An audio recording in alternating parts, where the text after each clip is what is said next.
Yes, projection at its finest. You act too dramatic and you are too self-absorbed in every video. Please, you gotta stop it. Calling the far left fascist just doesn't make it true. Don't worry, I can map out the correlations and draw you the connections, but I won't because I'm not interested right now. But taking your words to heart, let's extend that logic all over the place. Just because you call a man a woman doesn't make it true, and vice versa. Just because you call a person racist, that doesn't make it true. Just because you try to call Charlie Kirk an evil fascist and blah blah blah, doesn't make it true. Now, since you understand this concept, you only want to extend this logic to when it suits you and it's convenient to you. Almost as if logic takes a back seat every time it's counter-narrative or pierces your worldview. That's tough. It just empties the word of its meaning. Yeah, racism has entered the chat. Fascism isn't people you disagree with.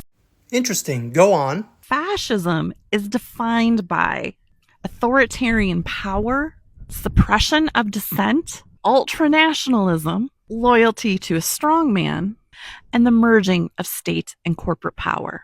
You are pretty close, but some of those things are not necessarily fascism. Here, Giovanni Gentile, he's basically the father of fascism, all right? He defined it as a totalitarian spiritual revolution rooted in action, national unity, and the ethical primacy of the state. Interesting. A lot of this actually has to do with a lot of leftist thought, like the primacy of the state, that they should be in charge of healthcare, education, etc., etc. National unity, the poor must rebel against the bourgeoisie, which, by the way, this is exactly what Mussolini and all the other socialists were fighting against. If you actually read Mussolini, you would know this. And let's see what else. Rooted in action. We hear a lot from liberals about action, a lot of it spiritual revolution. The left, they're not religious per se, but they're very spiritual, but we'll move this one aside for now. So, there's a lot of overlap here actually between the fascists and the, leftists or liberals. But it gets better, don't worry. Historically, it's about enforcing hierarchy through force and punishing out-groups. I assume you're referring to Hitler's Germany, Nazi Germany, but they were not fascist per se, they were National Socialists. Mussolini was fascist, and he was not really interested in persecuting outgroups. There were a lot of Jewish people in the fascist party of Italy. As a matter of fact, he downright protected the Jewish people in his country. It's a long story.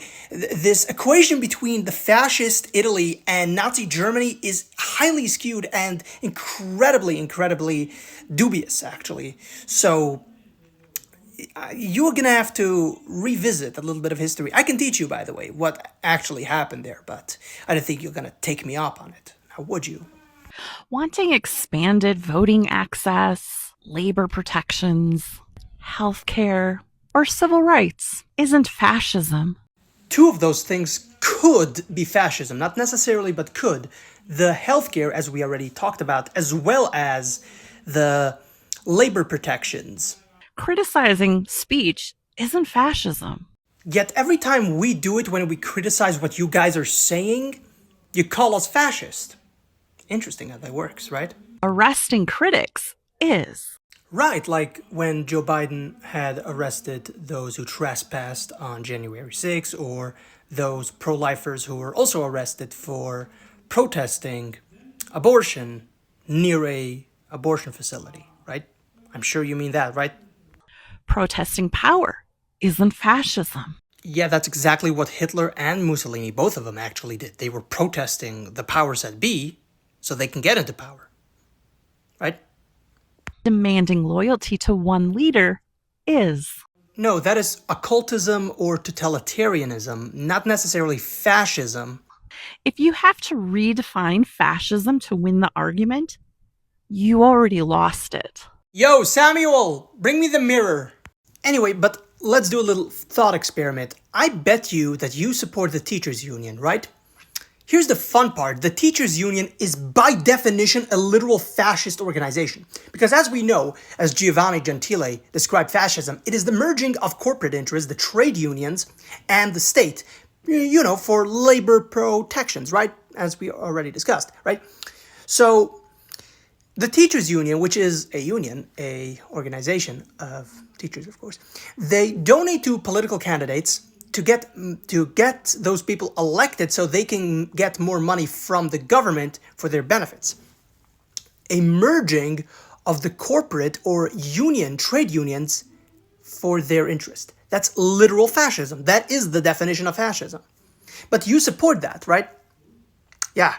So, by definition, you are a fascist. And all of you liberals, every single liberal, every single Democrat is a fascist by definition, since they support the teachers union, which by definition is a fascist organization, the merging of corporate or trade unions with the government.